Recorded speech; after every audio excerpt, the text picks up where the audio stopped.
wabarakatuh. Alhamdulillahirabbil alamin. Alladzi khalaqal insana min 'alaq, alladzi 'allama bil qalam, 'allamal insana ma lam ya'lam. Asyhadu an la ilaha illallah wahdahu la syarikalah wa asyhadu anna Muhammadan abduhu wa rasuluh. Wa khatamun nabiyyin wal mab'uts rahmatan lil alamin. Allahumma salli ala habibina wa syafiina wa maulana Muhammadin sallallahu alaihi wa alihi wasallam. Bapak biasa berbahagia, kita bersyukur, kita bersua kembali dalam keadaan sehat walafiat. Dan jemaah sekalian, pada kesempatan kali ini kita akan memasuki surat baru, yaitu surat Toha, surat yang ke-20, ayat 1 sampai 10. Karena Ustadz Tony Sanwani sudah bersama dengan kita, maka kita minta dengan segala hormat kepada Ustadz Tony Sanwani untuk memandu dan membimbing kita membaca surat Toha, surat yang ke-20. Ingat, surat yang ke-20 ayat 1 sampai 10. Kepada Ustadz Tony Sanwani kita persilakan dengan segala hormat. Tafadhal, Ton. Baik, Assalamualaikum warahmatullahi wabarakatuh. Waalaikumsalam warahmatullahi wabarakatuh. Cukup jelas, Mas Tony. Baik, Ibu, kita mulai saja dari ayat 1. A'udzu billahi minasyaitonir rajim. Bismillahirrahmanirrahim. A'udzu billahi minasyaitonir rajim. Bismillahirrahmanirrahim. Toha.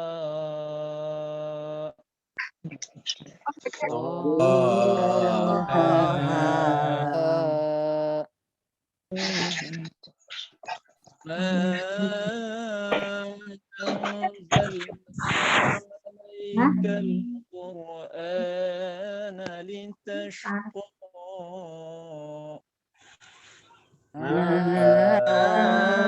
أنزلنا عليك القرآن لتشقى إلا تذكرة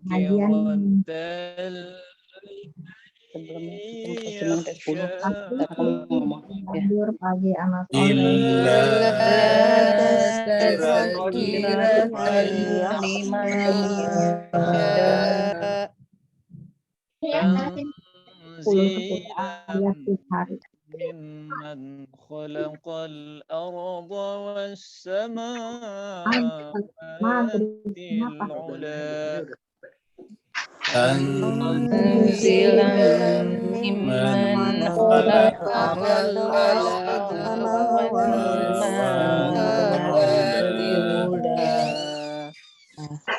العلى الرحمن على العرش استوى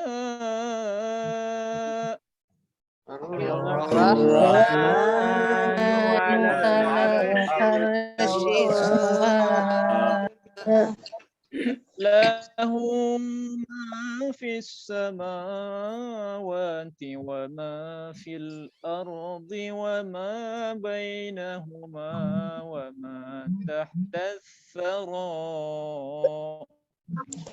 له ما في السماوات وما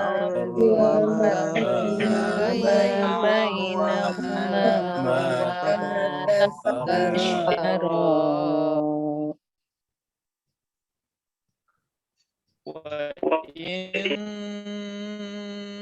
تجهر مسرا وأخفى وإن تجهر بالقول فإنه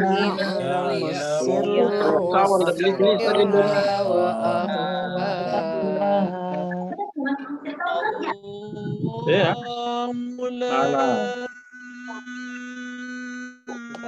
Indomie saja Pak. Sudah bisa. Dan datang sudah bisa masak ikan. Sama Indomie akui. Sudah hatam ini juga yang bos.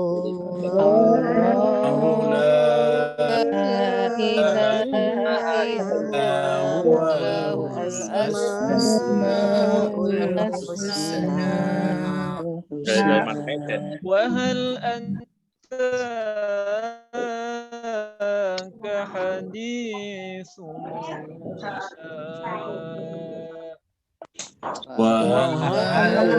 أتاك حديث موسى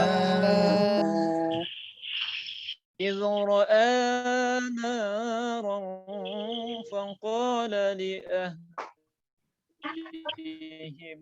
كثوا إني آنست نارا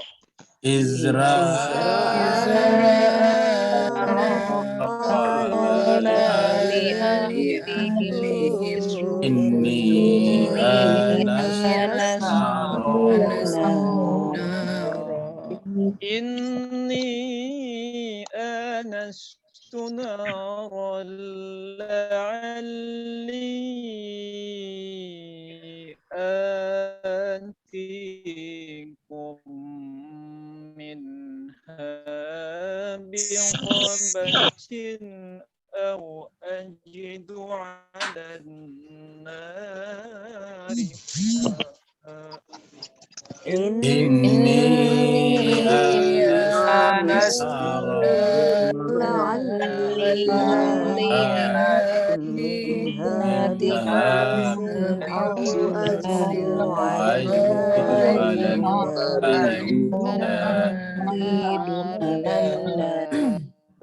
صدق الله العلي العظيم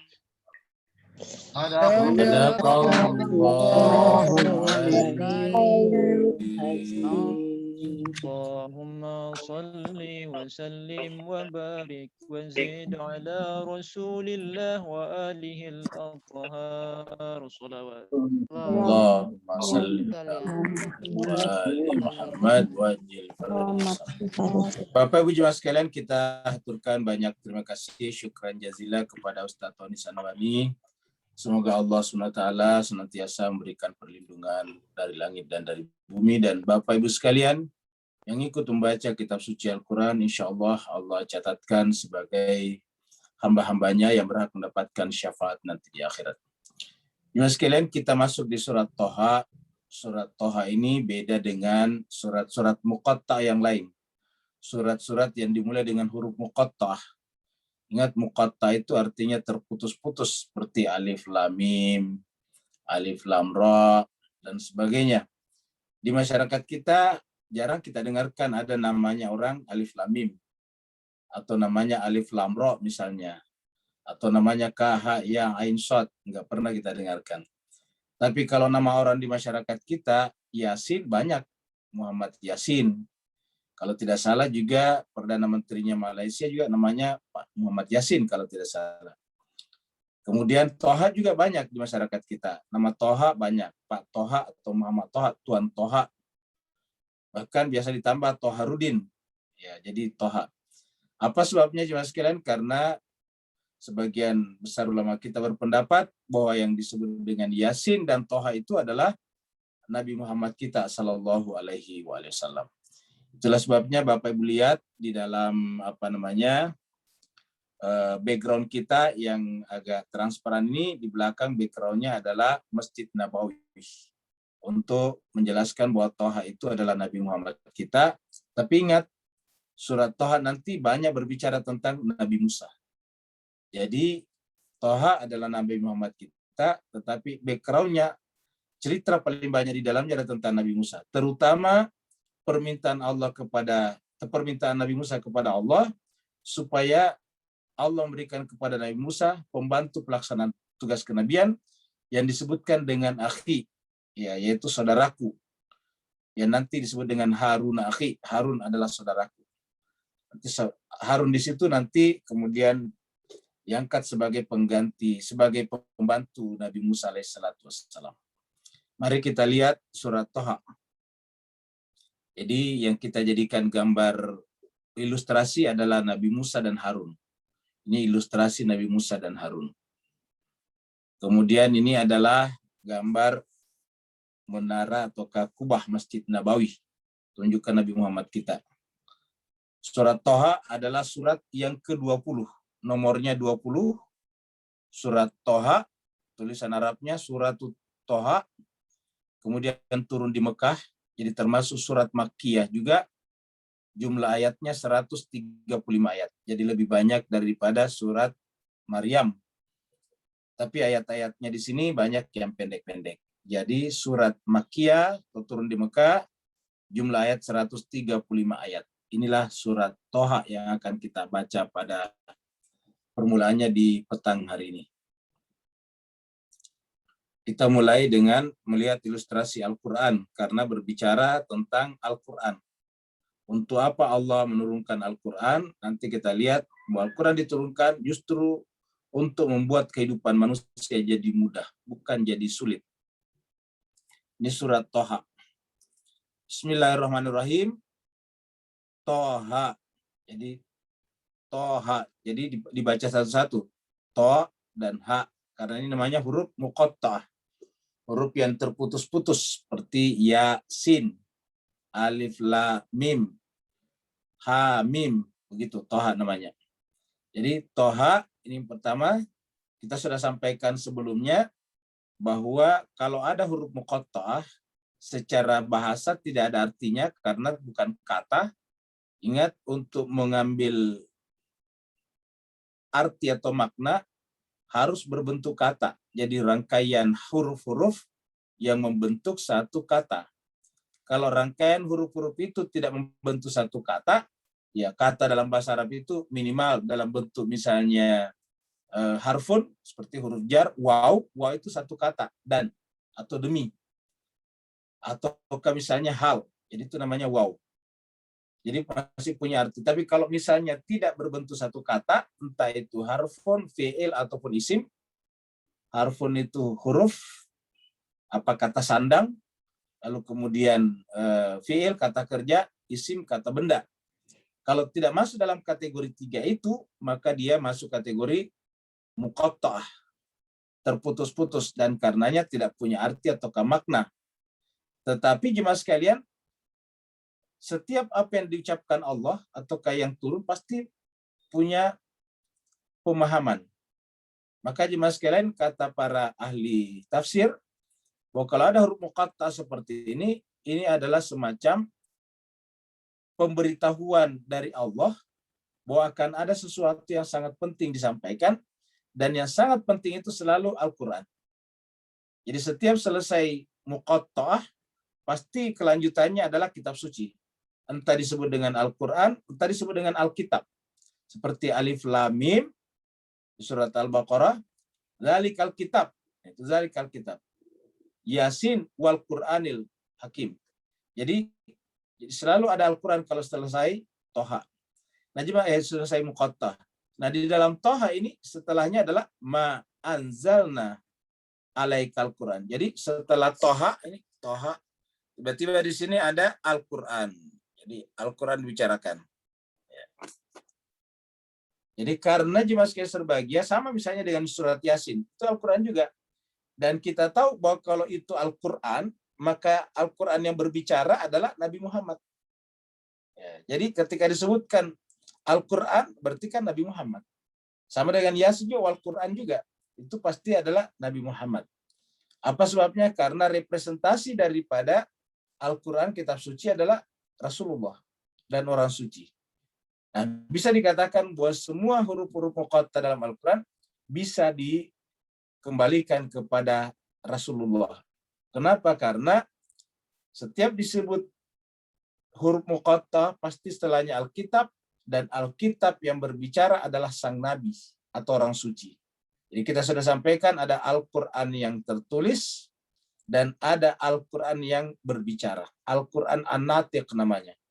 Jadi yang kita baca ini namanya Al-Quran As-Samit, Al-Quran yang diam. Kita yang harus membacanya.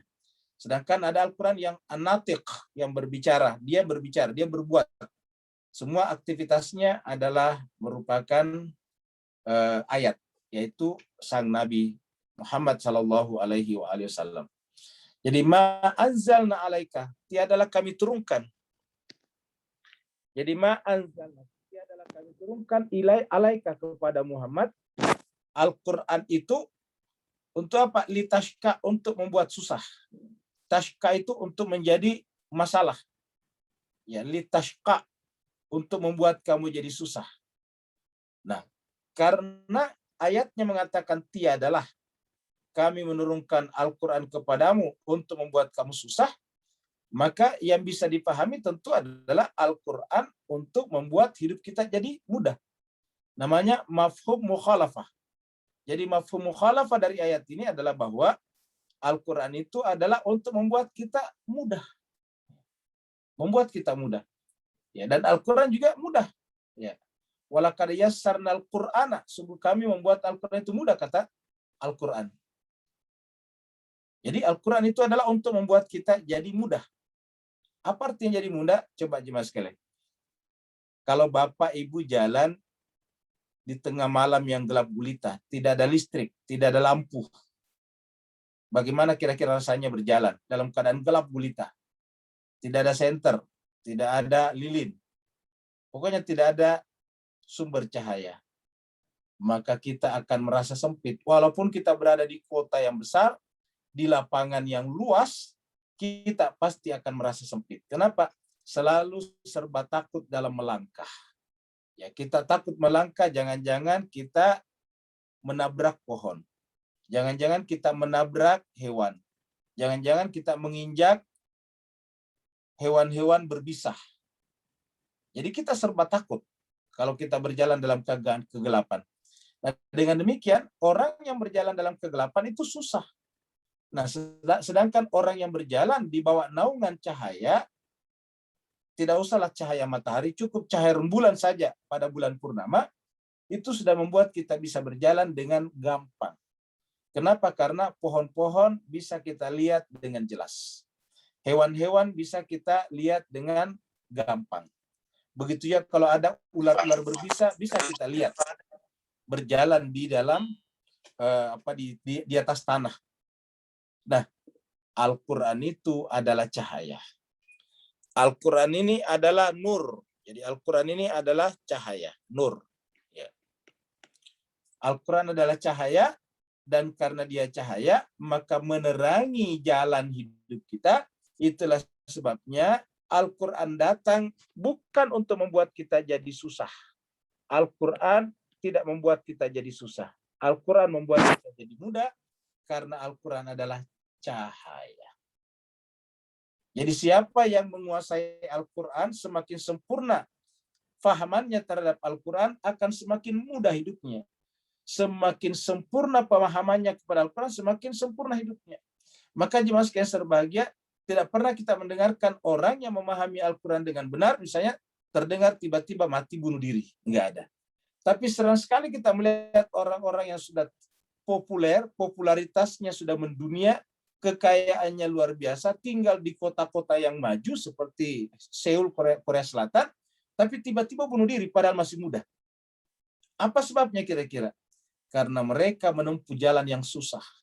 Mereka berada dalam kegelapan, sehingga ketika mereka menghadapi masalah, tidak tahu harus melangkah kemana, karena merasa sumpek, akhirnya kemudian merasa lebih baik mengakhiri hidupnya. Sering sekali kita dengarkan orang-orang tiba-tiba bunuh diri. Nah, jemaah sekalian berbahagia, inilah makna daripada ma anzalna alaikal Qur'ana litashqa. Jadi Al-Quran datang untuk memudahkan hidup kita. Tapi ingat, kalau Al-Quran cuma kita kantongin, tidak menjadi mudah bagi kita. Al-Quran kita hanya simpan di lemari, tidak mudah bagi kita. Al-Quran yang dimaksud di sini adalah Al-Quran yang kita baca, yang kita bunyikan, lalu kemudian kita tadaburi makna-makna yang terkandung pada kata demi kata yang ada di dalamnya. Ayat demi ayat yang ada di dalamnya. Kita simak baik-baik, maka ketika kita menyimak Al-Quran, maka itu seakan-akan Allah yang berbicara kepada kita melalui lisan-lisan kita masing-masing. Maka jemaah sekalian berbahagia, membaca dan menyimak Al-Quran harusnya dibiasakan, ditradisikan dari kecil. Apalagi ayat pertama di dalam Al-Quran kita yang turun kepada sang Nabi adalah Iqra, bacalah. Jadi Al-Quran mengatakan, wa ma anzalna alaikal qur'ana litashqa illa, kecuali illa tadzkiratan liman yakhsha. Kecuali bahwa Al-Quran itu adalah tadzkirah, peringatan, kurikulum, mata pelajaran, textbook. Al-Quran itu adalah textbook liman, untuk siapa yang yakhsha, takut. Jadi untuk siapa yang yakhsha, apa itu takut? Hatinya. Jadi hatinya itu mencari-cari kebenaran tertinggi, mencari-cari kekuatan tertinggi, mencari-cari keindahan tertinggi. Setiap jiwa yang mencari keindahan tertinggi, mencari kekuatan tertinggi, mencari kekayaan tertinggi, mencari ilmu yang paling tinggi, mencari kebenaran paling tinggi, maka semuanya nanti ada pada Allah. Namanya yakhsha. Maka siapa yang mencari kekayaan tertinggi, maksudnya orang kaya tertinggi, zat yang paling kaya tertinggi, zat yang paling berilmu tertinggi, zat yang paling indah tertinggi, maka dia akan menemukannya pada Allah. Maka untuk sampai ke sana, Al-Quran adalah merupakan petanya. Al-Quran adalah merupakan guidance-nya. Maka dikatakan Al-Quran itu tidak diturunkan untuk membuat susah, tetapi illa tadzkiratan liman yakhsha. Jadi Bapak Ibu sekalian, Bapak Ibu lihat, baru lihat terjemahnya. Bagaimana pula dengan nilai puitis daripada surat Toha ini? Kita mulai dari awal. Toha. Bunyinya terakhir kan A. Toha. Ya. Wa ma anzalna alaikal qur'ana litashqa. Semuanya di belakang terbuka mulutnya. Illa tazkiratan liman yakhsha. Tanzilan mimman khalaqal arda was samawatil ula. Luar biasa juga sekalian. Siapa yang bisa membuat kata-kata yang isinya penuh dengan makna, syarat dengan arti kehidupan, tetapi dengan bersajak-sajak seperti itu. Sajak-sajaknya terbuka semuanya. Toha. Ya. Tashqa illa tazkiratan liman yakhsha. Kemudian terakhir khalaqal ardas samawatil ula, gitu. Sampai nanti bersajak-sajak seperti itu. Jadi inilah Al-Qur'an. Illa tazkiratan liman yakhsha, kecuali sebagai pengingat, sebagai pelajaran, sebagai textbook untuk kita selalu jadikan petunjuk, asalkan kita adalah pencari kebenaran sejati. Yakhsha itu artinya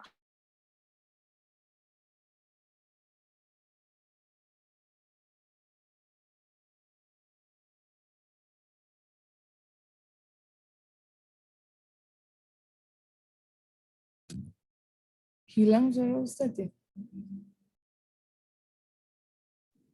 Sinyalnya terganggu, Ustaz.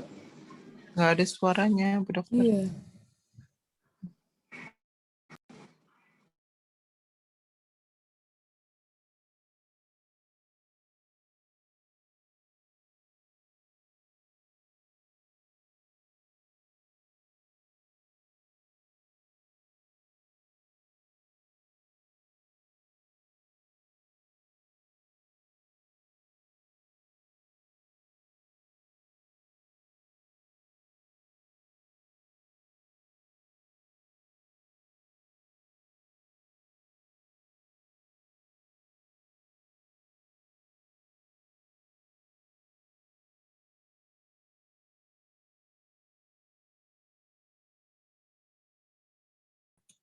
Ustadz sudah masuk lagi, alhamdulillah.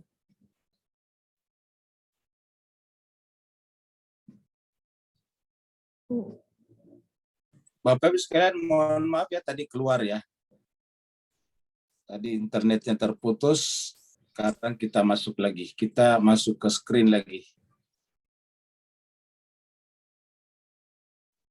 Jadi mas sekalian, kita tadi sudah sampai di ayat 3. Ya, ayat 3 tadi kita lihat. Jadi Al-Quran diturunkan bukan untuk litashqa, membuat hidup kita jadi sulit. Dengan demikian yang bisa dipahami adalah untuk menjadi mudah, tetapi supaya hidup kita jadi mudah harus punya pedoman, harus menyerap cahaya dari Al-Quran. Maka Al-Quran itu adalah sumber cahaya, sumber pengetahuan, sumber peringatan, namanya tazkirah. Illa tazkiratan, kecuali bahwa Al-Quran itu adalah tazkirah lima yakhsha, bagi mereka yang takut. Jadi lima yakhsha, bagi mereka yang hatinya takut.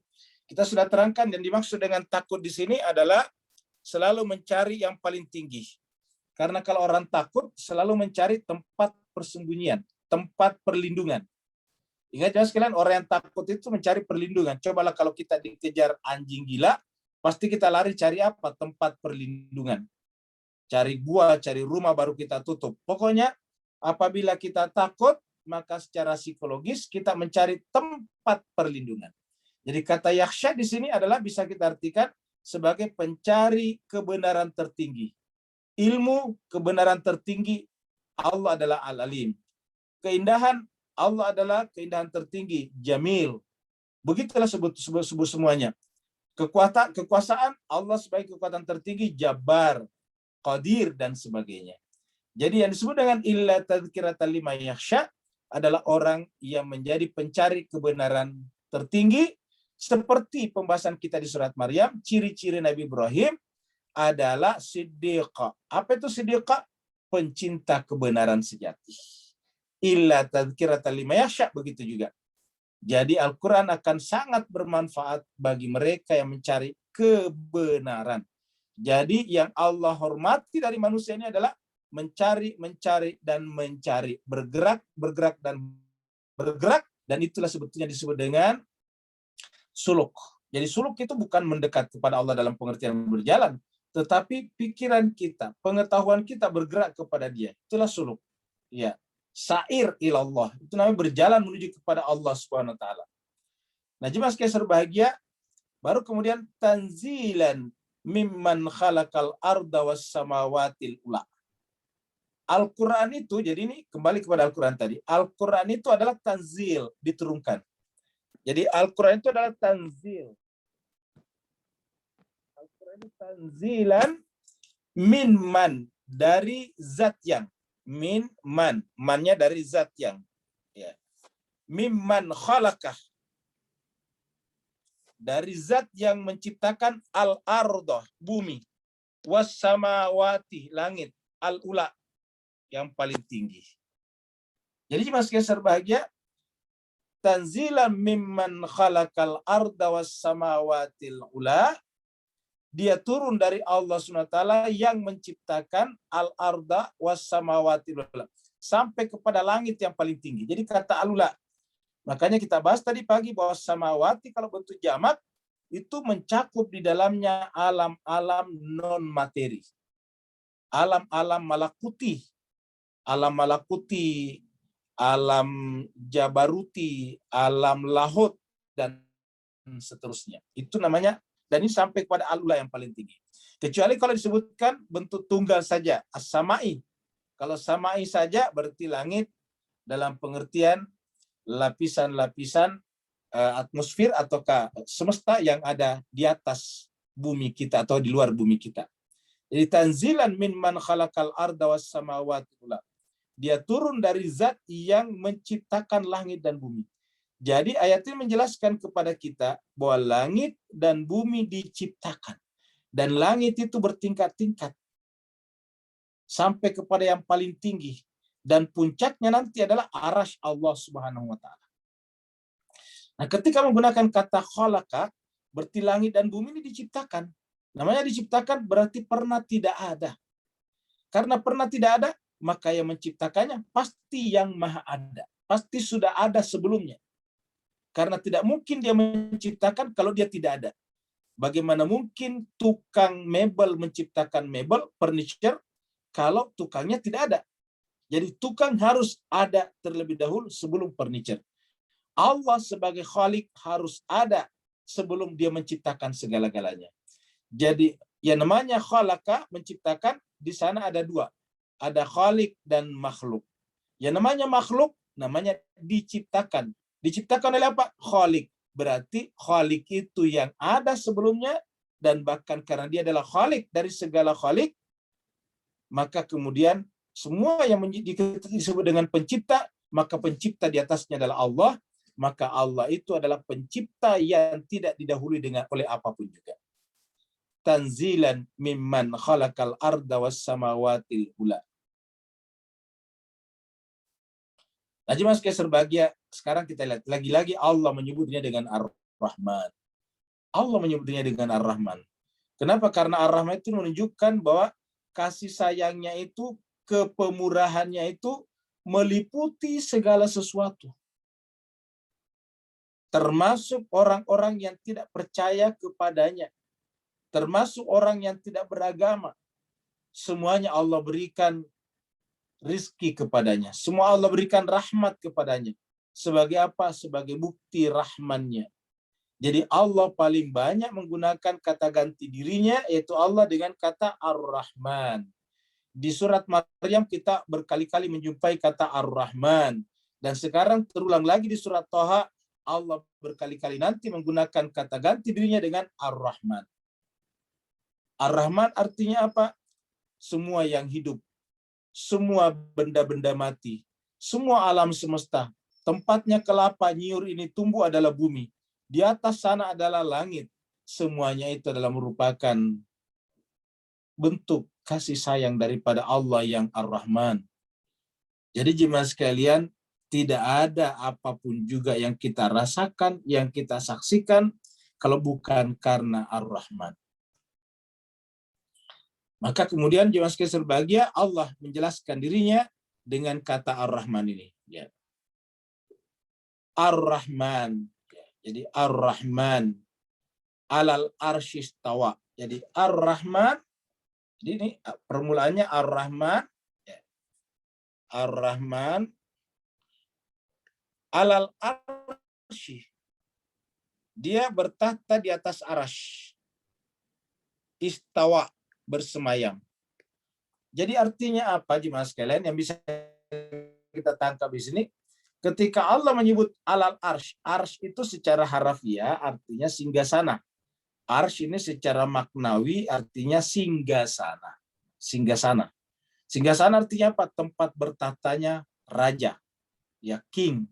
Jadi tempat bertahtanya sang raja itu namanya singgasana. Singgasana itu bahasa Arabnya arsh. Dan Allah mengatakan dia Ar-Rahman itu bertahta. Istawa, di mana? Di arasy. Jadi kita uraikan sedikit jemaah sekalian, ya. Jadi Ar-Rahman yang Maha Pemurah itu di atas arasy. Apa artinya arasy? Tadi kursi singgasana. Berarti semua yang memancar dari singgasananya yang merupakan kekuasaannya adalah merupakan jelmaan dari sifat Rahmannya. Jadi apapun pikiran kita, perasaan kita, kesadaran kita, naluri kita untuk berumah tangga, naluri kita untuk makan dan minum, naluri kita untuk mencari kebenaran, semuanya adalah merupakan rahman daripada Allah SWT. Apapun juga.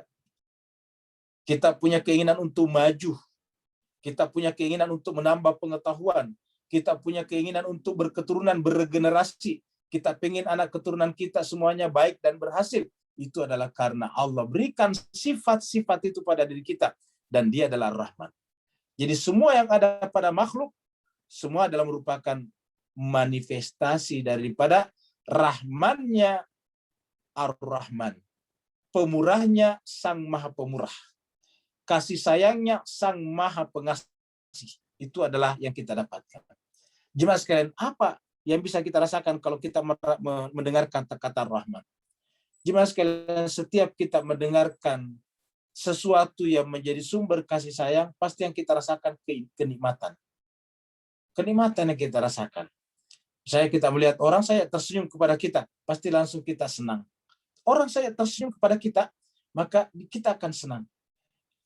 Kemudian misalnya orang berikan kepada kita, misalnya kita jalan, orang berikan tumpangan, senangnya luar biasa. Kita haus, tiba-tiba diberikan air, senangnya luar biasa. Kita lapar, tiba-tiba diberikan makanan, luar biasa. Kita tidak punya uang sama sekali, tiba-tiba dikasih uang, senangnya luar biasa. Kesimpulannya yang namanya Rahman adalah maha memberi. Namanya saya pemurah.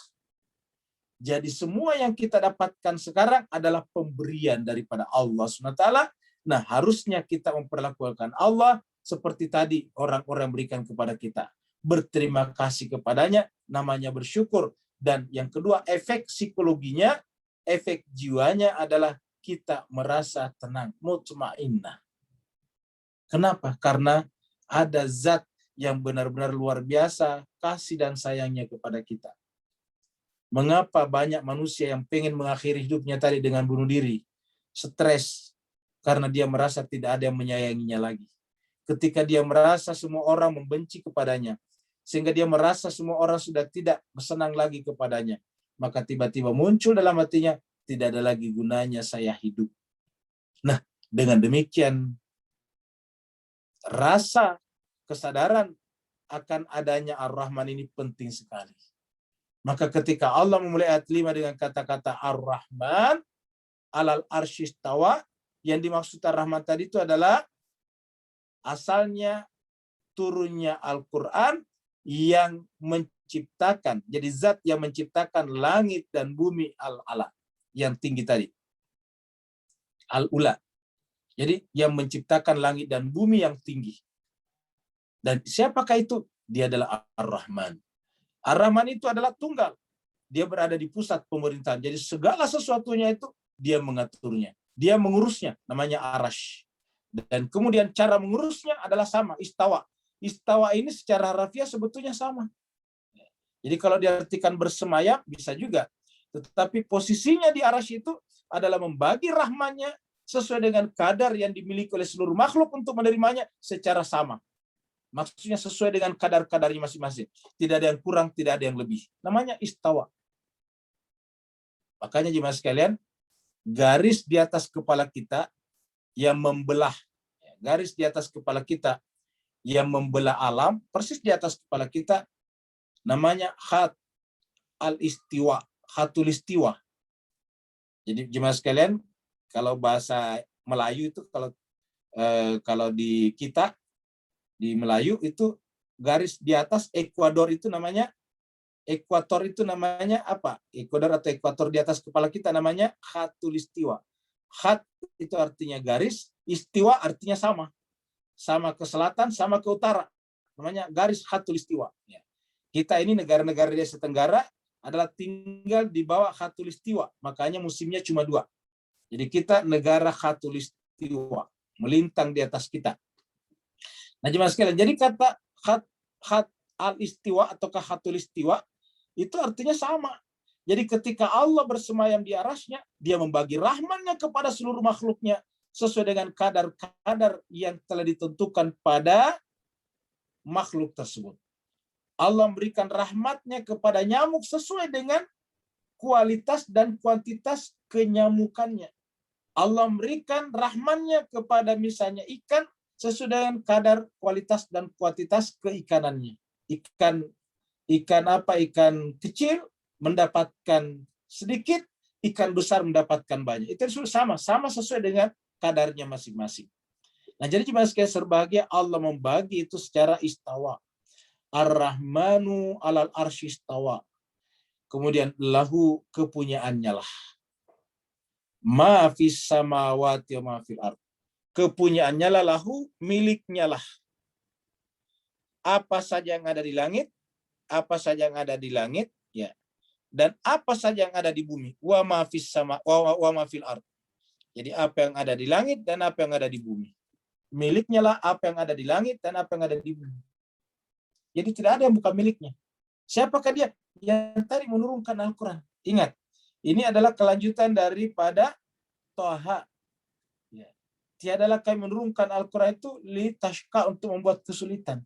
Siapakah menurunkan Al-Quran itu adalah tanzilun, turun dari Allah yang menciptakan langit dan bumi yang tinggi. Bumi dan langit berlapis-lapis yang sampai pada yang paling tinggi. Dan miliknya lah apa saja yang ada di langit dan di bumi. Wa ma bainahuma, dan apa yang ada di antara keduanya. Jadi Bapak Ibu sekalian, tidak ada yang luput. apa yang ada di langit, dan langitnya bentuk jamak, wa ma fil ard, apa yang ada di bumi ini termasuk yang ada udara di atas kita, wa ma bainahuma, dan apa yang ada di antara keduanya. Jadi semua milik Allah. Tidak ada yang bukan milik Allah. Kita ke laut ambil ikan milik Allah. Kita minum air milik Allah. Kita menghirup udara milik Allah. Tidak ada yang bukan milik Allah. Wa ma tahta sara, dan apa saja yang ada di perut bumi. Jadi kalau seandainya kita bisa menembus perut bumi dan kita tahu apa yang ada di dalamnya juga banyak kekayaan, sampai ada istilah emas hitam, yaitu minyak bumi, itu juga adalah milik Allah. Wa ma tahta sara, dan apa yang ada di perut bumi, di bawah tanah. Jadi Bapak Ibu sekalian, apa coba yang menjadi milik kita? Tidak ada sama sekali. Semuanya adalah milik Allah. Nah, karena semuanya milik Allah, tidak ada yang pantas kita sembah, kita kagumi, kita pujikan selain daripada Allah. Maka jemaah sekalian, ya, tagline kita di dalam Islam adalah dimulai dengan kata la. La, baru kemudian illa. Jadi apa yang dilakkan, apa yang ditidakkan, apa yang dinegasi, yaitu ilah. Apa itulah? Segala sesuatu yang kita kagumi. Segala sesuatu yang kita seakan-akan mengabdi kepadanya. Segala sesuatu yang seakan-akan kita menyerahkan hidup kepadanya. Itu adalah ilah. La ilah. Tidak boleh ada ilah. La ilaha. Baru ilah kecuali Allah.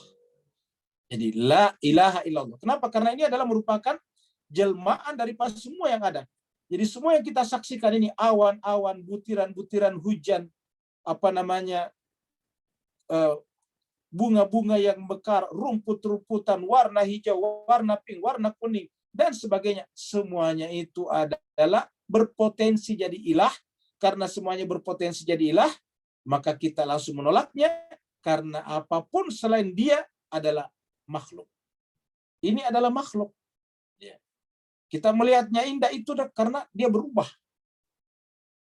Malamnya dia tidak keluar seperti ini, masih tertutup. Begitu pagi dia merekah. Begitu sore dia hitam lagi. Kenapa? Karena berubah. Kenapa? Karena dia bukan aslinya. Caranya Allah menampakkan dirinya melalui kembang-kembang. Caranya Allah menampakkan dirinya melalui warna hijau yang indah. Caranya Allah menampakkan dirinya melalui awan-awan. Caranya Allah menampakkan dirinya melalui langit yang biru. Pokoknya semuanya ini adalah caranya Allah menampakkan dirinya, bertajalli namanya. Tetapi yang dibalik itu semuanya adalah dia. Maka yang nampak itu adalah caranya dia untuk kita mengenal Allah, mengenal dia. Maka jangan sampai kita menyembah yang nampak. Karena yang nampak itu adalah cuma caranya dia menampakkan dirinya. Maka yang harus kita sembah adalah yang asli, dibalik semuanya itu. Dan itu adalah Allah. Maka la ilaha illallah. Tidak ada ilah illa kecuali Allah. Wa in tajhar. Allah itu adalah mencakup segala-galanya. Maka dikatakan wa in tajhar. Jika kamu jahar. Jahar itu nampak. Jika kamu menampakkan sesuatu, seperti kata-kata tajhar bil qaul, kalau kalian menampakkan kata-kata artinya apa? Menampakkan isi pikiran. Kan yang keluar dalam bentuk kata-kata kan aslinya dari pikiran. Pikiran kemudian kita ucapkan keluar menjadi kata-kata. Jadi pikiran itu tadinya bukan kata-kata. Pikiran itu cuma benak. Pikiran itu cuma rahasia kita. Tapi kemudian kita ucapkan keluar, namanya tajhar. Dan jika engkau mengungkapkan, menampakkan, mengeraskan, memperdengarkan, membuat orang lain mengetahui dengan perantaraan suara dan isyarat-isyarat dari apa yang ada dalam pikiran yang kemudian disebut dengan al-qaul, fa'innahu, maka sungguhnya ketahuilah dia Allah. Fa'inna, maka sungguhnya dia Allah, ya'lam, mengetahui, bukan hanya yang jahar, tetapi yang sir. Fa'innahu ya'lamu sirra, dia mengetahui yang sir. Kalau tidak salah tadi pagi ada yang bertanya tentang konstruksi jiwa kita. Kita sudah terangkan sedikit, ada yang sir. Dan ada lagi sirrul asrar, rahasia dari segala rahasia, yang di sini disebut dengan akhfa. Ya, jadi di sini ada akhfa. Ya. Jadi jemaah sekalian, yang akhfa inilah yang terkadang disebut dengan sirrul asrar, rahasia dari segala rahasia. Ya. Jadi jemaah sekalian, ada yang jahar, ya, dari perkataan, kemudian ada yang sir, rahasia, dan ada yang akhfa, tersembunyi. Nah, pertanyaan jemaah sekalian, siapa itu yang sir, yang rahasia dalam diri kita? Yang tahu hanya diri kita. Nah, di bawah di dalam yang sir itu masih ada lagi akhfa yang tersembunyi. Kenapa? Karena sir ini, rahasia ini, kita bisa tahu melalui kesadaran. Jadi kesadaran kita menyatu dengan sir ini. Namanya huduri. Sehingga pengetahuan melalui sir adalah pengetahuan huduri, bukan melalui pengetahuan husuli. Nah, jemaah sekalian, setelah kita tahu yang sir, bahkan ternyata masih ada di dalam akhfa. Jadi wa in tajhar bil qauli fa innahu ya'lamu sirra wa akhfa. Dia Allah yang mengetahui yang sir dan yang akhfa. Nah, ternyata jemaah sekalian, kata para ahli, kalau kita tahu akhfa yang tersembunyi, ternyata yang tersembunyi di sana adalah dia. Jadi yang akhfa di sana ini, yang akhfa di sana adalah dia. Dia itu siapa? Allah. Allah. Jadi akhfa dia tersembunyi di sana. Ya. Jadi wa in tajhar bil qauli fa innahu ya'lamu sirra wa akhfa. Itulah sebabnya dia mengatakan dia lebih dekat daripada jarak antara dua urat leher kita. Huwa ma'akum aina kuntum. Dia bersama kalian di mana saja kalian berada. Kenapa? Karena dia bersama dengan kita. Wa akhfa. Siapakah dia akhfa itu? Yaitu Allah. Yang la ilaha illa huwa. Nah, jadi di sini jemaah sekalian, Allah itu kemudian, ya, Allah ini masih nama. Ya, kata bentukan dari ilah tadi, dari kata ilah. Ilah ini kalau dikasih alif lam ma'rifah menjadi al-ilah, kalau dibaca menjadi Allah. Jadi al-ilah menjadi Allah. Nah, sedangkan yang identitasnya sesungguhnya adalah apa? Huwa. Jadi Allah itu siapa? La ilaha illa huwa. Jadi inilah identitasnya sesungguhnya. Ya. La ilaha illahu. Ya. Allah itu adalah tidak ada ilah selain dia. Di mana letaknya ini tadi? Akhfa. Ya. Jadi wa in tajharu bil qawli fa innahu ya'lamu sirra wa akhfa.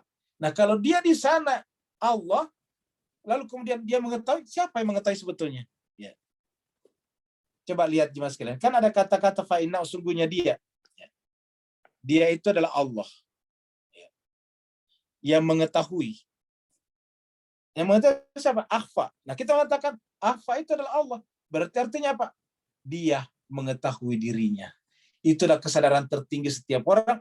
Ketika dia sudah mengetahui dirinya melalui diri kita, maka yang bersangkutan pemilik diri itu sudah fana, sudah hilang. Yang ada hanya Allah. Yang mengetahui dan diketahui sama. Ya, yang mengetahui dan diketahui sama. Ya. Al-alim wal ma'lum adalah bersatu. Ya, itulah yang disebut dengan ilm. Ilm itu apa? Al-ittihadu bainal alim wal ma'lum. Ketika bersatu antara yang mengetahui dan diketahui, maka ternyata dia Allah.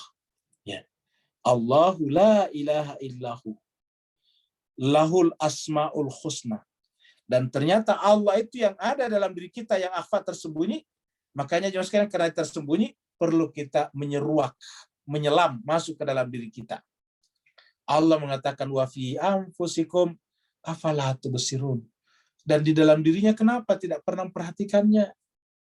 Kenapa selalu yang diperhatikan pada dirinya hanyalah hasrat-hasratnya, keinginan-keinginannya. Saya mau makan apa lagi nih? Saya mau minum apa lagi nih? Nah, itu cetek sekali. Itu bagian daripada tajhar sebetulnya. Ya. Jadi harusnya kita selami adalah wa'afa. Dan itu perlu tafakkur terus-menerus masuk. Dan syaratnya adalah tafakkur. Apa itu tafakkur? Diam. Kalau kita tidak diam, ya tidak bisa. Karena diam artinya memutuskan komunikasi di luar. Kenapa? Karena kita ingin menyelam masuk ke kedalaman hati kita yang disebut dengan wa'afa. Begitu kita masuk, kita menjumpai dia di sana. Allahu la ilaha illahu. Nah, ternyata dia ada di sana jemaah sekalian, dan itu dengan fitrat Allah alladzi fatara nas 'alaiha. Lalu kemudian lahul asmaul husna. Dia memiliki nama-nama yang indah. Semua kebaikan-kebaikan, ya, bayangkan Bapak Ibu sekalian, kebaikan-kebaikan al-husna. Bayangkan semua kebaikan, pasti sumbernya adalah dia, huwa, Allah. Jadi kebaikan apa saja? Kebaikan Bapak Ibu bisa bayangkan apa saja? Misalnya menyayangi, memberi ilmu, apa saja kebaikan yang bisa kita bayangkan. Ya. Menghormati, memuliakan. Semua bentuk kebaikan-kebaikan itu, seperti misalnya melindungi. Semua kebaikan yang bisa kita bayangkan, itu ternyata adalah dia.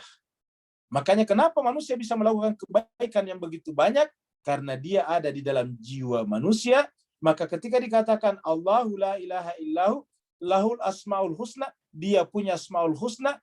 Di mana dia memiliki asmaul husna? Pada diri kita, pada jiwa kita.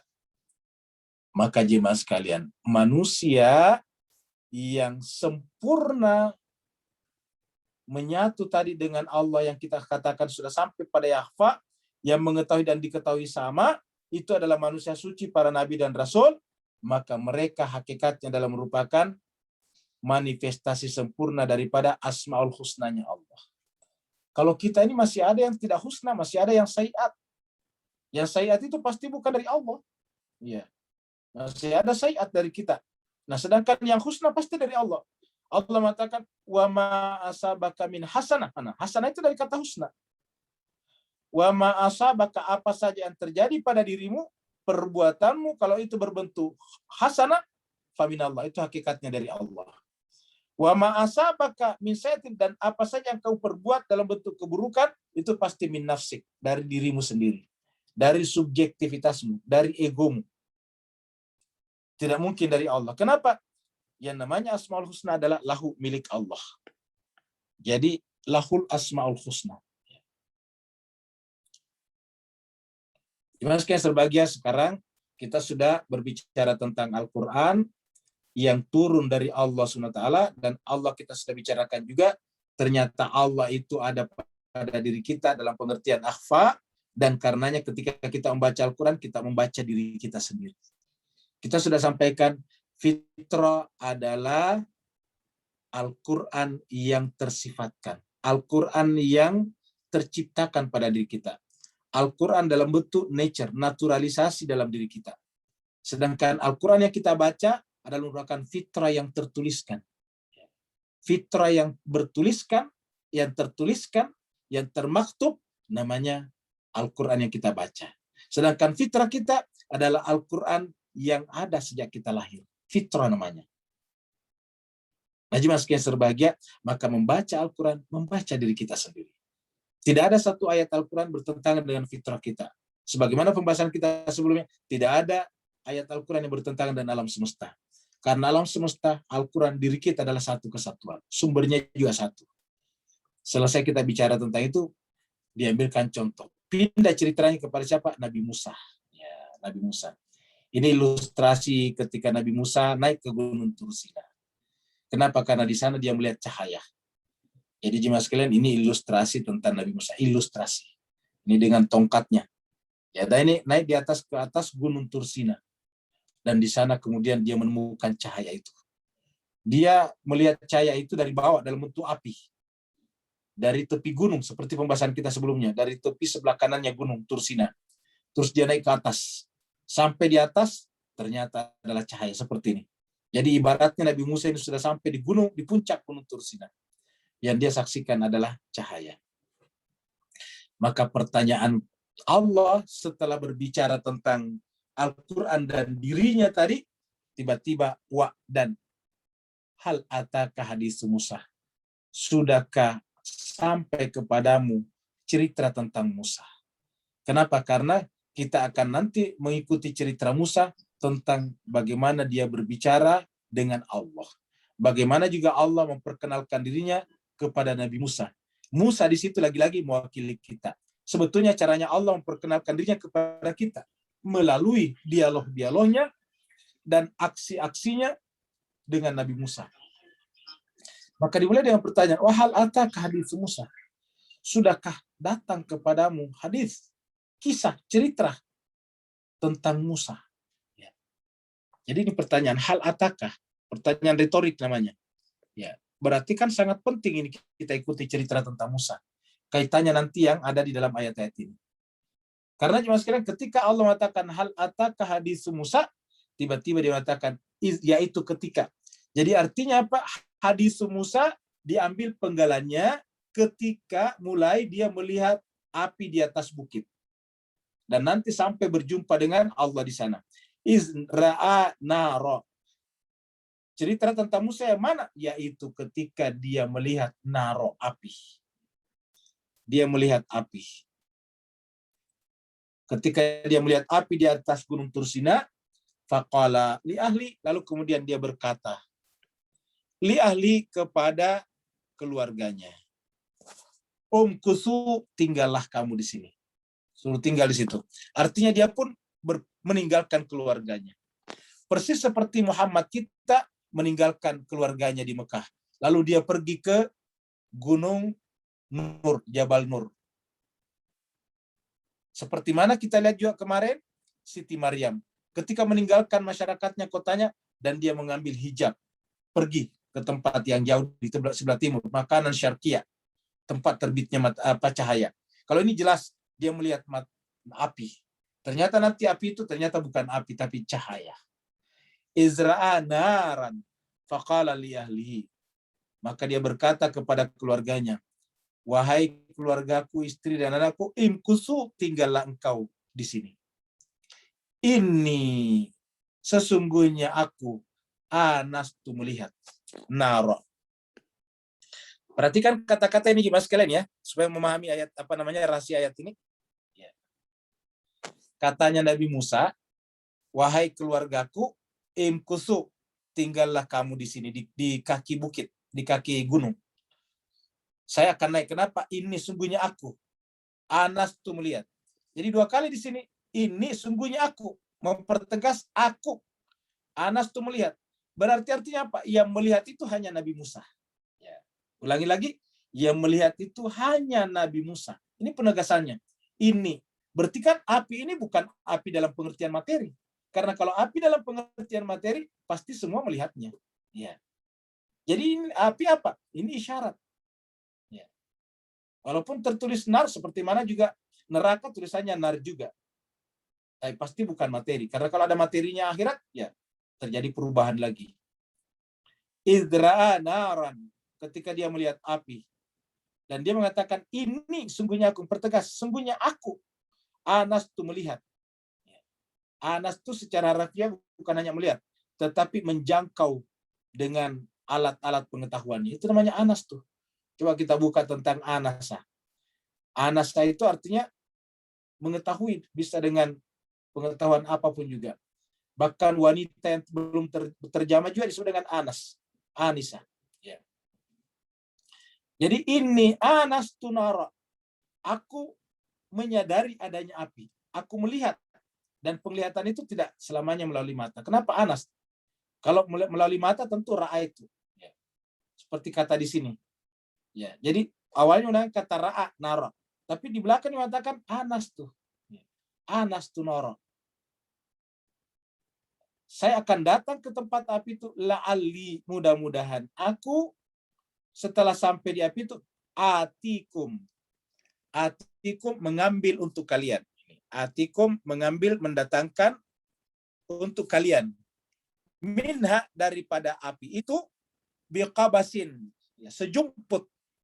Ya, biqabasin sejumput api. Contohnya saya kalau kita bawa obor mati, cari obor hidup, kita nyalakan, itu namanya kita dapat api dari itu namanya biqabasin. Ya, seberkas. Biqabasin au ajidu ala nari huda, atau saya menemukan pada api itu huda, petunjuk. Bisakah pada api ada petunjuk? Bapak Ibu sekalian, yang namanya nar itu terdiri daripada panas dan cahaya. Ya, namanya nar itu ada dua isinya. Nar itu ada apa? Ada har dan ada nur. Har panas, Yang kedua ada nur cahaya. Jadi jemaah sekalian serba pada nar itu ada cahaya di dalamnya. Matahari yang menyala itu adalah panas, itu apa? Api raksasa. Tapi kita mengambil cahaya daripadanya. Rembulan juga mengambil cahaya daripada matahari. Jadi nar itu bisa dua kemungkinan, panasnya kah bermanfaat biqabasin ataukah cahayanya. Nah, kalau dia cahaya maka dia huda petunjuk. Jadi kalau dia cahaya petunjuk. Makanya tadi kita lihat ilustrasinya, Nabi Musa melihat cahaya yang terang benderang. Berarti itu adalah petunjuk huda. Nah, jadi Bapak Ibu jemaah sekalian berbahagia, cerita ini adalah penuh dengan simbol-simbol, penuh dengan majas-majas. Cerita perjalanan Nabi Musa ke Gunung Turzina untuk berjumpa dengan Allah. Dan nanti pada ayat-ayat selanjutnya kita akan melihat bagaimana Allah memperkenalkan dirinya, zatnya sebagai yang tunggal. Dan juga menjelaskan bahwa hakikat aku hanya satu, yaitu diriku, hanya Allah saja. Semua aku pada diri kita adalah merupakan bayangan daripada akunya, dan karenanya apabila aku kita lepas daripada akunya, berarti kita menjadi syirik. Aku kita harus kembali kepada akunya, barulah menjadi abad, seperti pembahasan kita di surat Maryam. Terima kasih banyak Bapak Ibu sekalian, mudah-mudahan ada manfaatnya. Kalau ada yang benar itu dari Allah SWT karena kita bahas ayat. Kalau ada yang kurang sempurna pembahasannya, pengetahuannya itu adalah dari pribadi diri saya. Yang mau bertanya dipersilakan. Ya, Assalamualaikum warahmatullahi wabarakatuh, Ustadz, Bapak Ibu semuanya. Sebelum saya bacakan pertanyaan, izin Ustadz mau menginformasikan mengenai kegiatan rutin kita setiap bulan Ramadan, yaitu Baksos Ramadan yang insya Allah tahun ini akan diadakan pada hari Rabu tanggal 28 April jam 2 sampai jam 3 berupa kegiatannya itu ada pembacaan puisi, hafalan doa dan hadis, dan surat pendek, sholawatan, dan pembagian sembako. Pembagian sembako ini kita akan bagikan kepada kurang lebih 150 anak-anak dari pemulung yang berada di TPA Bantar Gebang. Mohon partisipasi Bapak Ibu sekalian. Untuk partisipasinya ini ada nomor rekening BCA-nya atas nama Ibu Sefri Efriani. Kemudian kalau mau memberitahukan bahwa sudah transfer bisa ke saya, bisa ke Ibu Gita atau ke Ibu Sefri. Demikian Ustadz. Demikian. Terima kasih banyak. Ya. Kepada jemaah yang di Singapura, kita sampaikan namanya sembako singkatan dari 9 bahan pokok. 9 bahan pokok, iya. Ikhwan akhwat di Singapura mungkin beda istilahnya. Kalau kita sembako itu adalah singkatan, karena kata teman kita di Singapura, orang Indonesia banyak sekali singkatannya. Ya, sembako 9 bahan pokok. 9 bahan pokok. Ya. 9 basic needs. Ya. Ya. Ada pertanyaan, silakan. Ada Ustaz? Assalamualaikum Ustaz. Oh, silakan Pak Nur, silakan Pak Nur Usman. Apa Ustaz? Boleh nak bertanya tentang masalah apa tu? Ketika peristiwa Mubahalah, Uskup Najran diperlihatkan jati diri li khamsatin dengan apa tu pertemuan pengikut-pengikut Nabi Musa Islam bila melihat atau diperlihatkan cahaya itu lalu pengsan. Boleh beri pencerahan di balik tajalli-tajalli kedua peristiwa ini Ustaz? Afwan Aswan. Barakallahu fiik. Ya, makasih banyak Pak Nur. Nur. Perlu kita sampaikan bahwasanya hakikat cahaya itu cuma satu sebetulnya. Yang berbeda itu adalah tajallinya. Jadi sebetulnya cahaya atau Nur Muhammad itu juga lah sebetulnya yang kemudian menjelma menjadi Musa namanya dan sebagainya. Yang dalam bentuk yang paling sempurna nanti pada Muhammad langsung. Makanya perlu kita sampaikan kemarin sedikit-sedikit ada lagi dengan dirahmati, dengan rahmatnya. Karena apa? Karena semua Nabi Rasul, bahkan semua yang ada adalah merupakan serpihan-serpihan ataukah berkas-berkas pancaran cahaya rahmat. Dan rahmat Allah SWT memancar kepada seluruhnya melalui yang paling terang pertama adalah Muhammad. Namanya Nur Muhammad. Jadi dikatakan dalam Al-Quran, rahmati wasi'at kulla syai'. Jadi dalam Al-Quran dikatakan rahmati, rahmatku wasiat meliputi segala sesuatu. Jadi rahmatku meliputi segala sesuatu. Ya, rahmatku meliputi segala sesuatu. Nah, ketika dikatakan wa ma arsalnaka illa rahmatan lil alamin, bisa kita tangkap bahwa berarti Muhammad itu meliputi segala sesuatu. Jadi kita ulangi, yang pertama, rahmati wasiat kullasyai. Rahmatku meliputi segala sesuatu. Lalu kemudian dia katakan wa ma arsalnaka illa rahmatan lil alamin. Tiadalah kami mengutus kamu Muhammad kecuali rahmat bagi seluruh alam. Lalu kemudian ada ayat lagi yang mengatakan bahwa saja kataba ala nafsi rahmah. Allah menetapkan atas dirinya rahmat. Jadi sebetulnya nafsnya Allah itu adalah rahmat. Ketika dia memancar seperti cahaya, maka yang pertama keluar adalah cahaya yang paling terang. Dan itu adalah Muhammad. Baru kemudian berturut-turut namanya terjadilah gradasi cahaya ke bawah. Yang sekaligus menjadi gradasi wujud itu. Nah jadi jemaah sekalian berbahagia, ketika kemudian itu terjadi pada kasus-kasus mubahalah dan apa yang terjadi pada sebetulnya adalah sama. Yaitu adalah Nur Muhammad semuanya. Yang sedemikian terang benderangnya, ya orang tidak bisa membayangkan. Jadi Muhammad ini tak terbayangkan. Jemaah sekalian, jadi kalau ada yang mengatakan kita memuji Muhammad dan mengatakan apa itu namanya itu kultus, itu tidak mungkin. Hanya satu saja yang menyebabkan kita kultus kepada Muhammad, yaitu apabila kita melantik dia jadi Tuhan. Itu baru kultus. Karena kultus artinya memuji sesuatu atau seseorang lebih daripada kadarnya. Kalau kita memuji Muhammad seperti apa misalnya? Yang pengasih, dia pengasih. Ingat beberapa kali nama Allah itu dilekatkan kepada Muhammad. Ya, contohnya misalnya, laqad ja'akum rasulun min anfusikum azizun. Aziz itu adalah nama Allah sebetulnya. Azizun alaihi manittum, harisun alaikum, baru bil mu'minina raufur rahim. Nah, raufur rahim itu adalah Nabi Muhammad. Muhammad lah yang raufur rahim. Kenapa? Karena dialah yang makhluk yang paling sempurna menyerap cahaya Allah itu. Sehingga kemudian Muhammad itu sebetulnya tak terjangkau kita membicarakannya. Kita semua manusia membicarakan tentang Muhammad tidak akan bisa selesai. Apa sebabnya? Karena sedemikian terangnya, maka wajarlah kalau terjadi tadi kasus seperti mubahalah tadinya, bahwa ketika cahaya itu dinampakkan, maka kemudian orang-orang tidak mampu. Sama dengan ketika umatnya Nabi Musa meminta, ya kata mereka, lan nu'mina hatta narallah jahratan. Kami tidak beriman, kata mereka kepada Nabi Musa, sampai kami melihat Allah dengan terang. Lalu kemudian ketika Allah mentajaliakan cahayanya di gunung, mereka semuanya pingsan. Nah seperti itu. Ada lagi yang lain? Ada Ustadz, berarti saking terangnya kadang manusia kalau terlalu terang kayak silau kan kita juga tidak bisa melihat. Makanya memang kita harus selalu mencari Ustadz ya. Betul sekali. Makanya berkenaan dengan Nabi Muhammad ini sebetulnya kita harus yakin tidak mampu sampai. Maka satu-satunya jalan supaya kita diberkahi dengannya berselawat kepadanya. Karena itu yang dikatakan Nabi.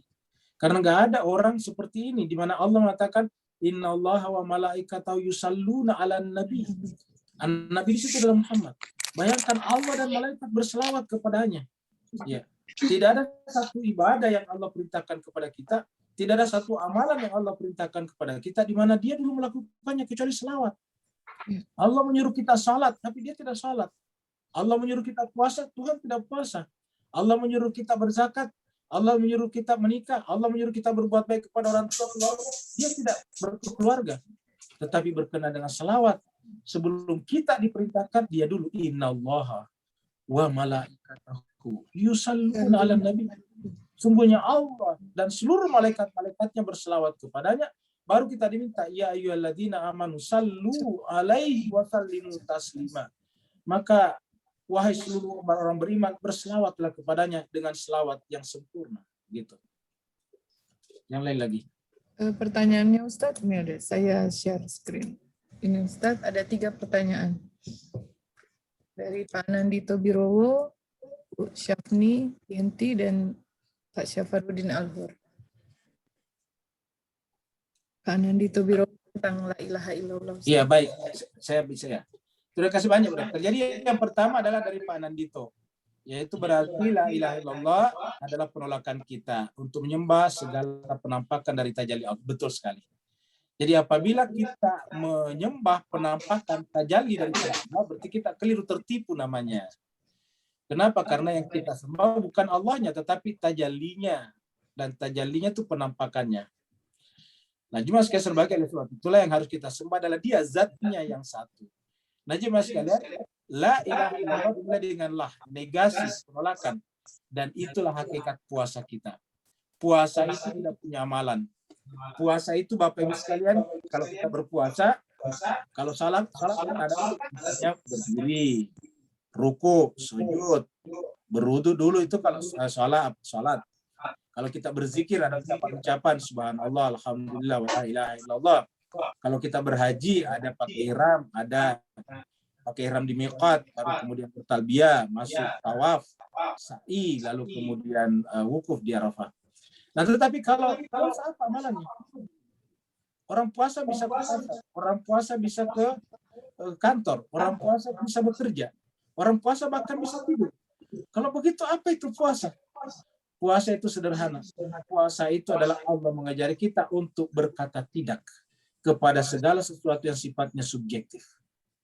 Jadi berpuasa tidak, makan tidak, minum tidak, berkata ini tidak, bergibah tidak. Pokoknya berpuasa itu yang mengajari kita berkata tidak, karena untuk sampai kepada hakikat tauhid harus dimulai dengan keberanian berkata tidak. Yang kedua adalah dari Ibu Syafi'i, salat sebelum berbuka puasa kita melaksanakan salat maghrib terlebih dahulu. Nah, apa kita lanjut dengan salat isya atau kita buka dulu? Jemaah sekalian sebagai ini Bu Syafni ya. Memang di masyarakat kita mayoritas orang berbuka puasa dulu. Sebelum berbuka puasa salat aja benar ya. Jadi sebelum berbuka puasa kita melaksanakan salat maghrib terlebih dahulu. Nah, apakah kita lanjutkan dengan salat isya dan lain-lain atau kita berbuka dulu, Ustaz?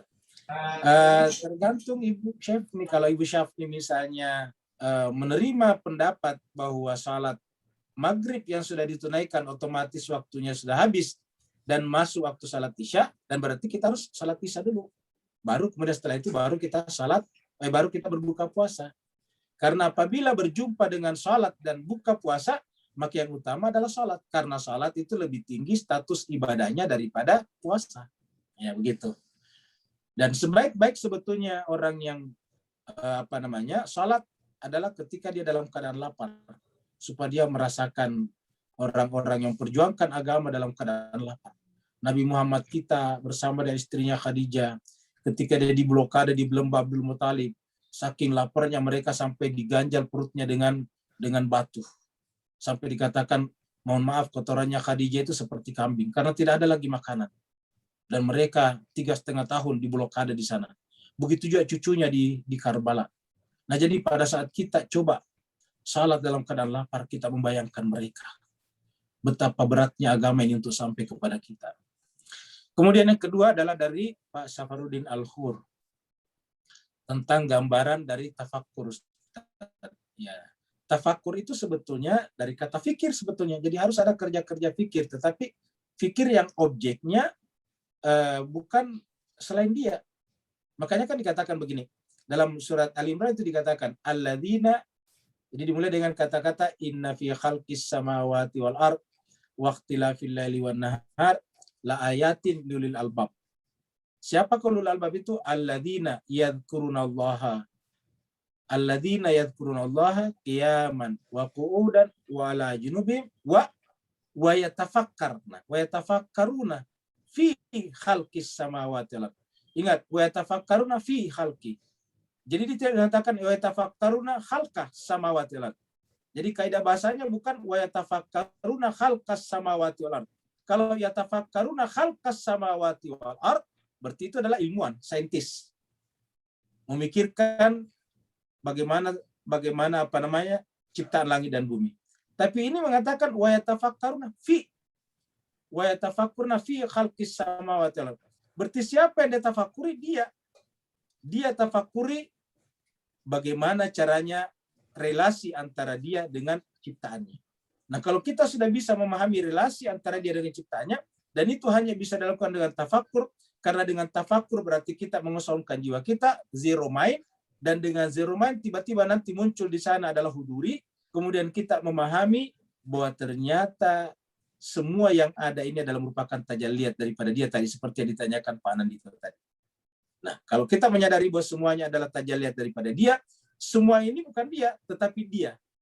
Ya, semua bukan dia, tetapi dia. Ya, maka dikatakan walillahil masyriq wal maghribu, milik Allah timur dan barat. Fa aina matwallu, maka kemana saja kamu menghadap, fasam wajhullah. Yang kamu lihat apa? Wajhullah, bukan Allah. Fasama zatullah bukan, tapi fasama wajhullah. Atau apa namanya wajah? Perantara untuk mengenal dia. Nah, wajah Allah itu yang disebut dalam ayat yatafakkaruna fi khalqis samawati wal ard. Makanya ujungnya apa? Rabbana ma khalaqta hadza batila subhanaka faqina adzabannar. Ya Allah, tidak ada yang kamu ciptakan adalah kebatilan, karena semua adalah merupakan tajalliyat daripada al-haqmu. Kamu adalah al-haq satu-satunya. Maka semuanya ini ma khalaqta hadza batila. Dan karena semuanya batil, semuanya tidak mungkin batil, semuanya kebenaran, kita dikepung oleh kebenaran, kita adalah merupakan manifestasi daripada kebenaran itu sendiri, maka apa yang terjadi kemudian? Yang kita sadari adalah kezoliman yang kita lakukan. Betapa sering kita melupakan dia. Betapa sering kita membanding-bandingkan dia dengan makhluknya. Kita salah Bapak Ibu sekalian. Makanya kita mengatakan, Rabbana ma khalaqta hadza batila subhanak, maha suci engkau, tidak ada padarannya. Faqina adzabannar, maka jauhkanlah kami dari azab api neraka. Kenapa? Lihat kemarin di surat Maryam. Apabila kita berpikir ada yang setara dengannya, ada yang sama dengannya, ada yang semisal dengannya, maka hampir-hampir saja langit terbelah. Hampir-hampir saja bumi terpecah. Hampir-hampir saja gunung semuanya runtuh dengan falasi berpikir seperti itu. Maka ya Allah, waqina adzabannar, ma khalaqta hadza batila, subhanaka faqina adzabannar. Begitu. Saya kira jemaah sekalian, karena ini adalah waktu kita sudah sampai.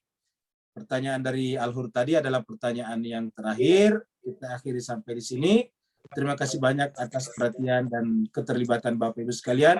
Semoga Bapak Ibu sekalian senantiasa terberkahi dan dicatat namanya di Lauhul Mahfuz di sisi Allah SWT. Amin. Jalan untuk dekat kepadanya. Wassalamualaikum warahmatullahi wabarakatuh. Waalaikumsalam warahmatullahi wabarakatuh.